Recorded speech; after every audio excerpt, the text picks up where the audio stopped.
Okay, now that we're close to the end of the project, it's good to erase the overlap here where it just looks grungy. If I took the eraser, let's see, you can see the colored pencil just slides over to that part of the film. So to erase it, what I have here is Mr. Clean Magic Eraser.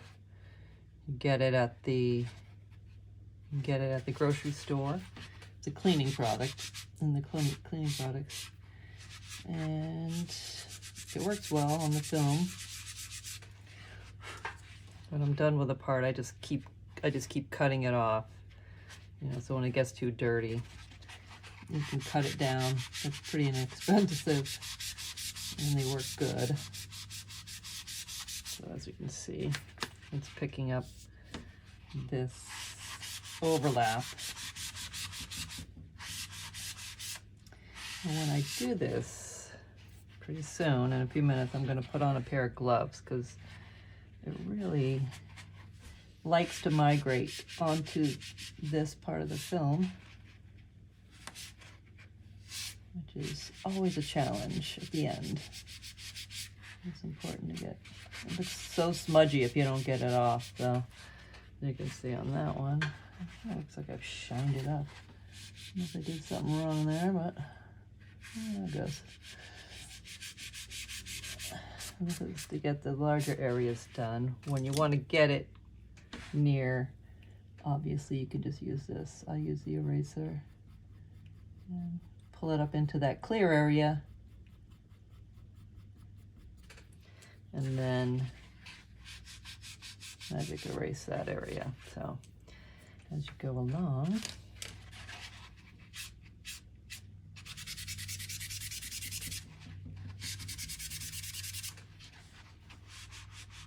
and honestly, sometimes I can't even see it myself until I take a picture of it and take a look at the picture. People also say pick it up and look in the mirror. Put it in the mirror, look at it backwards. Sometimes you see things that you don't typically see. That looks like a spot there. It's getting pretty dingy, so I take my scissors and just cut it so that it's clean again.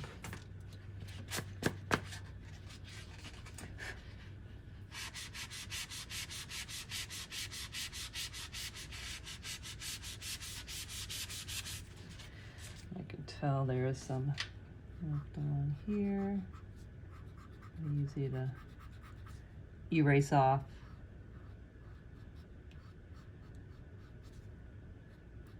You can also, when you're erasing it off like this, you can see where there's still a bit of haze. It's kind of like a haze on the drafting film.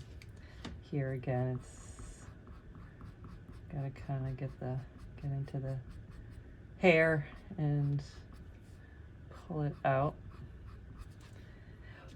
and then go in with the magic eraser. That kind of pulls off the rest of the little particles. Okay.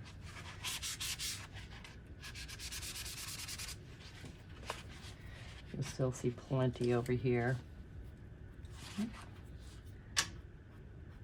Another thing that helps me when I'm using this eraser is I have a piece of sandpaper that's connected to a block, and when you kind of go one side then the other side and pull up that, it cleans your eraser and makes it into a point, so you can, you know, get more detail in there. But for me, I'm just trying to get the color off of it so I can not transfer the color back onto the film. Here it is. Just pulling that color away from the fox hair, and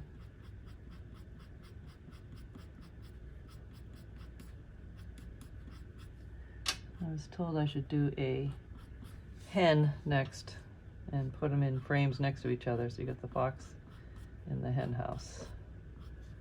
I might do that. Very pretty chickens out there. All right, oops, what is that? I just came off something. So then you go, hopefully it's not gonna stay.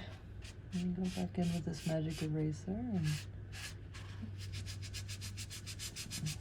erase what you see for the leftovers.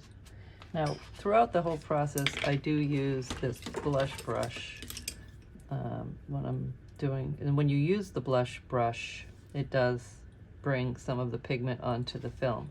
So as you're erasing this final step, don't use the blush brush, because it will then drag some of your pigment back onto the clean part that you just cleaned.